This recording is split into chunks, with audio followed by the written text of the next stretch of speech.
Chapter 15. And Samuel said to Saul, The Lord sent me to anoint you king over his people Israel.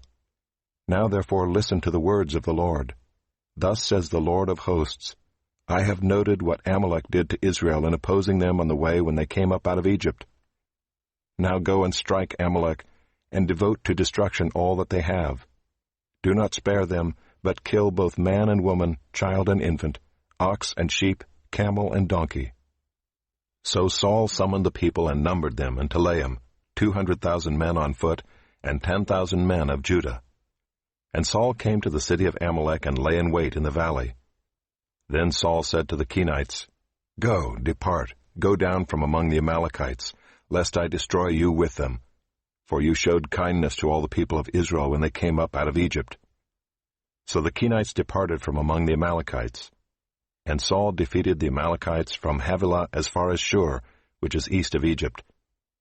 And he took Agag the king of the Amalekites alive, and devoted to destruction all the people with the edge of the sword. But Saul and the people spared Agag and the best of the sheep, and of the oxen, and of the fattened calves, and the lambs, and all that was good, and would not utterly destroy them. All that was despised and worthless they devoted to destruction. The word of the Lord came to Samuel.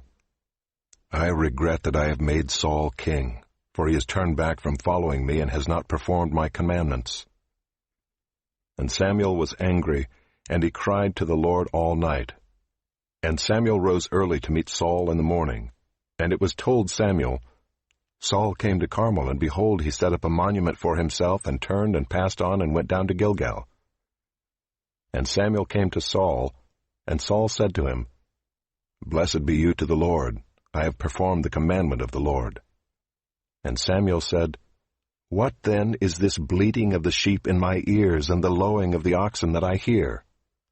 Saul said, They have brought them from the Amalekites, for the people spared the best of the sheep and of the oxen to sacrifice to the Lord your God, and the rest we have devoted to destruction. Then Samuel said to Saul, Stop, I will tell you what the Lord said to me this night. And he said to him, Speak. And Samuel said, Though you are little in your own eyes, are you not the head of the tribes of Israel? The Lord anointed you king over Israel.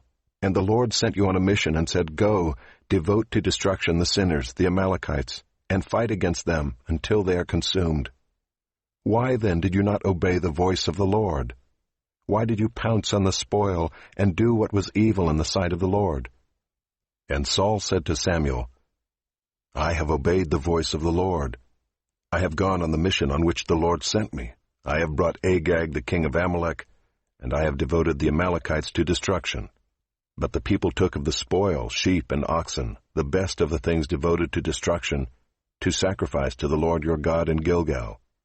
And Samuel said, Has the Lord as great delight in burnt offerings and sacrifices as in obeying the voice of the Lord? Behold, to obey is better than sacrifice, and to listen than the fat of rams. For rebellion is as the sin of divination, and presumption is as iniquity and idolatry. Because you have rejected the word of the Lord, he has also rejected you from being king. Saul said to Samuel, I have sinned, for I have transgressed the commandment of the Lord in your words, because I feared the people and obeyed their voice. Now therefore please pardon my sin, and return with me, that I may bow before the Lord. And Samuel said to Saul, I will not return with you, for you have rejected the word of the Lord, and the Lord has rejected you from being king over Israel. As Samuel turned to go away, Saul seized the skirt of his robe, and it tore. And Samuel said to him, The Lord has torn the kingdom of Israel from you this day, and has given it to a neighbor of yours, who is better than you. And also the glory of Israel will not lie or have regret, for he is not a man that he should have regret. Then he said, I have sinned, yet honor me now before the elders of my people and before Israel, and return with me, that I may bow before the Lord your God. So Samuel turned back after Saul, and Saul bowed before the Lord. Then Samuel said, Bring here to me Agag the king of the Amalekites. And Agag came to him cheerfully. Agag said, "Surely the bitterness of death is past." And Samuel said, "As your sword has made women childless, so shall your mother be childless among women." And Samuel hacked Agag to pieces before the Lord in Gilgal. Then Samuel went to Ramah, and Saul went up to his house in Gibeah of Saul. And Samuel did not see Saul again until the day of his death. But Samuel grieved over Saul, and the Lord regretted that he had made Saul king over Israel.